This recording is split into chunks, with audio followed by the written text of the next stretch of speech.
Hey there, let's take a look at that little combination that we did today. We started off with our Egyptian step, which is basically just a step and a lift of the hip, step and lift that hip up. And the way that we accented it was whichever hip was going up, that arm was also following that out. And the other hand was just kind of softly touching the back of the head or the side, kind of like you're touching your hair. So we were going forward on that step, lift, Egyptian step, and the reverse is just you step back and then you lift the front, step back and lift the front, step back and lift the front, and we end up right here to get back where we started. When we get back where we started, our second part is that we are doing hip bumps to turn in a circle. So remember our hip bumps, we just shift that weight out onto that one hip at a time. My knees are bending and straightening alternatingly. But to turn with it, we would bump, bump, bump. Each time you have your weight off of the leg, you can pick it up to turn slightly.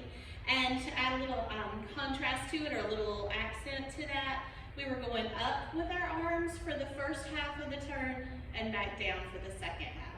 So if we're taking 8 bumps to turn around, 1, 2, 3, 4, should get our hands up, 5, 6, 7, 8, should get them back down where they were.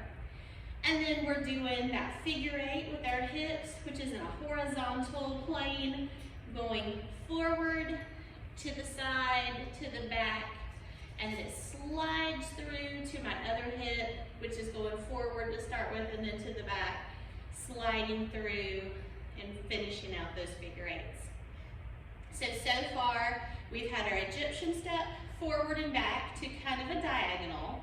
We've been in place, turning with our hip bumps, and then we did a figure 8 in place. So we're ready to travel a little bit more. We're gonna go to our other diagonal. So overall, we're kind of drawing out a V on the ground. To this diagonal, to our left side, we're gonna do those double camels. So remember, that's an undulation that goes down your body twice before you change feet. So if I'm going a little bit more out on my right foot to start with, I'm gonna stay on that foot until I've done 2 complete undulations down. We call those our double camels. So when I undulate down, I have to lift my chest a little bit first, and then tuck it in, and then tuck, and then release through my hips. So I'm going on the right side, and then I'm switching feet and doing it to the left, switching to the right, switching to the left. And I've got just a little bit of a foot pattern going on there, just kind of like rocking on it as I'm going from one side to the other. Just a little rock before I change, okay? So we had double camels going forward, right, left, right, and left. And now we're backing up with a little bit of a triple step, kind of like what our feet were already doing. We're gonna back up with a step on the right, left, right, and then actually ground down on it to change. Left, right, left, right, left, right, left, right, left. Just kind of swinging it around behind to back up. And our arms can kind of show a little bit of flowy motion as we're going back. Just whatever you want to do to kind of make that look pretty.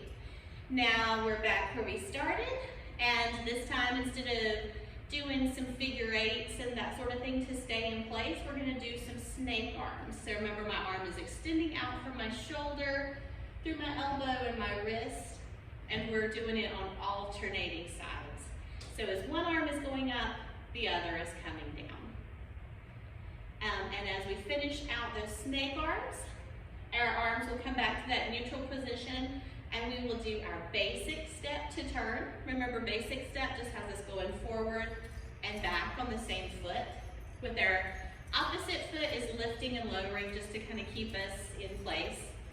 And to turn with it, as we go, we're going to just kind of turn our foot at a little bit of an angle each time that we come back down on it. So when we do our basic step to turn, it's actually going to be 2 8 counts to get all the way around. And then that last one, rather than going way back with it, you want to just kind of bring it back to the center so that you're not so far back here that you can't get ready for that next movement. So our basic step to turn, and then once we're centered again, we're going to do a big old hip circle. It's going out of my left, back behind me, to my right, and bringing it all the way around front to where it started. And then finish up with some chest circles. Those are going in the vertical direction, sliding out, lifting up, sliding out, dropping down. And to get in that, in the 8 count, it's going to be about 4 chest circles. You might end up cutting off the last one just a little bit to get ready to start that pattern again, if you're just going to pick back up from the beginning. As I'm going to do when we hear the music, I'll be able to get through it like twice before the music has a really big shift in its tempo. Okay, so let's see what that looks like to music.